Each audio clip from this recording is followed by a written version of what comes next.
중동 매체인 알자지라에서 문재인의 독재를 비판하는 칼럼이 보도되었습니다. 작성자는 김형화 교수라는 분인데 소개를 읽어보니 박근혜 전 대통령 탄핵 후 알자지라에 이런 칼럼을 작성했습니다. 이번이 두 번째 칼럼인데 2016년 12월에 작성한 칼럼입니다. 노무현 대통령의 마지막 인터뷰와 한국 내 노무현 현상이라는 제목입니다. 아니, 대통령은 문재인이 나오는데 노무현 대통령의 마지막 인터뷰, 노무현 현상이라는 제목을 달아놨습니다. 김형화 교수는 촛불 시위를 지지하고 박근혜 전 대통령 탄핵에 동의했던 분이자 또 열혈 노무현 지지자, 친노인 것으로 보입니다.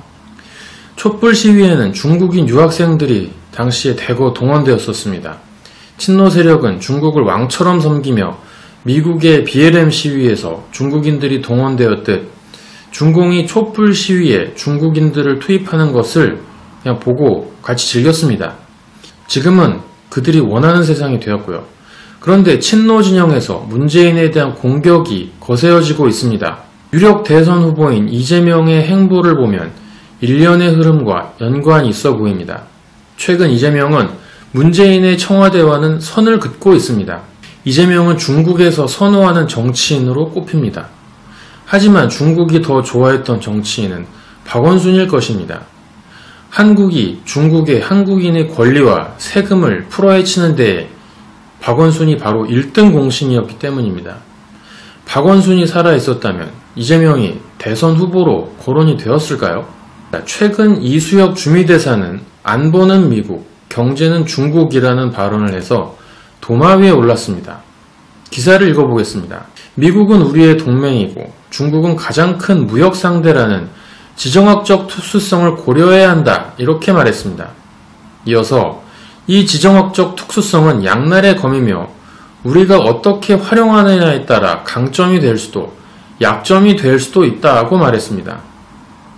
그러면서 이수혁 대사는 이게 바로 문제의 부분인데요.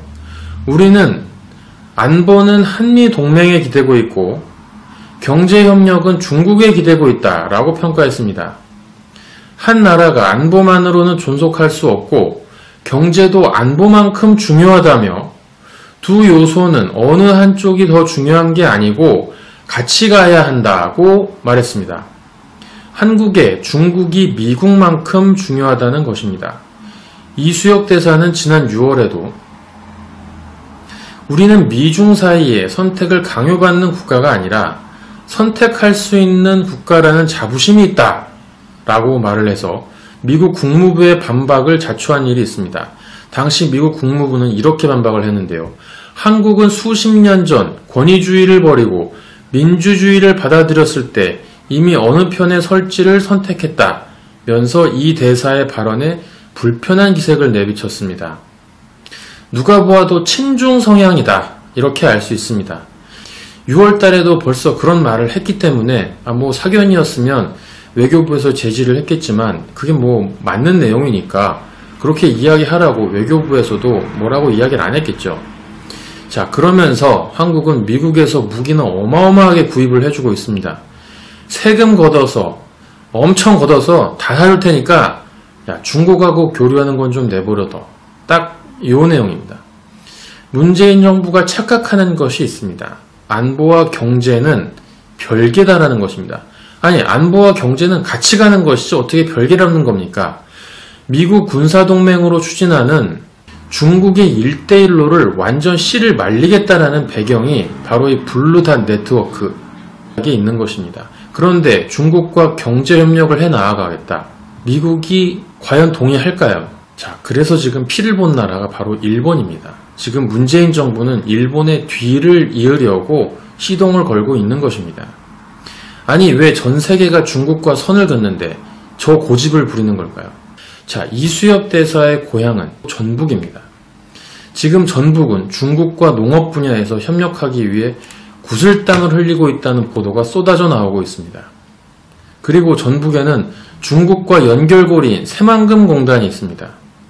문재인 정부는 이곳을 통해 중국과의 4차 산업 기업체를 유치하고자 했습니다.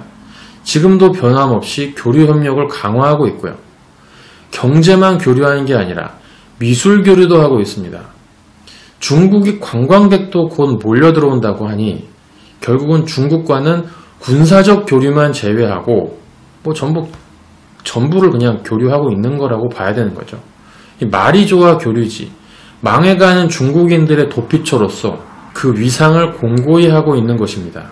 뿌리 깊은 대중국 사대주의를 바라보는 심정 참 참담합니다.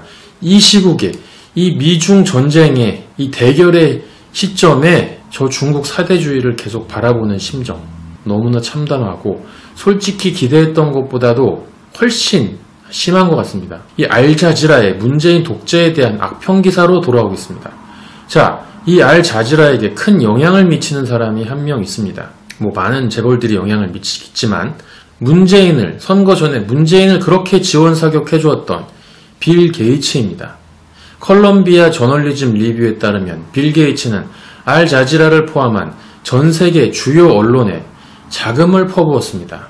분명 빌 게이츠발 언론 지원을 문재인 정부는 받았었습니다. 그런데 그 방향은 조금 틀어지고 있는 것 같습니다. 자, 빌 게이츠도 친노의 친중일까요? 빌 게이츠와 그 친구들은 문재인을 버리기로 했을까요? 이 과연 그 세력들의 움직임은 어느 곳으로 향하고 있을지 무언가 큰 흐름이 바뀌는 것 같은 그런 조짐은 보이고 있습니다. 시청해주신 여러분 감사합니다. 홍보 한 가지 드리겠습니다. 마팩숍, 마팩.숍 천연 알칼리수를 판매하고 있는데요. 천연 알칼리 기정 8.5는 숙취 해소에 도움을 주며 스트레스로 인한 활성산소를 제거해줍니다. 임산부의 체내에 알칼리 성분을 전달해 산모와 아기의 건강에 좋습니다. 고기나 생선 등 산성 음식을 주로 섭취하시는 분들에게 좋습니다. 2리터들이 9병 한 박스에 24,000원에 판매 중입니다. 인터넷 주소창에 마팩.shop을 입력하시거나 영상 하단 설명란에 링크를 클릭하시면 구매하실 수 있습니다. 여러분들 많은 이용 부탁드리겠습니다. 감사합니다.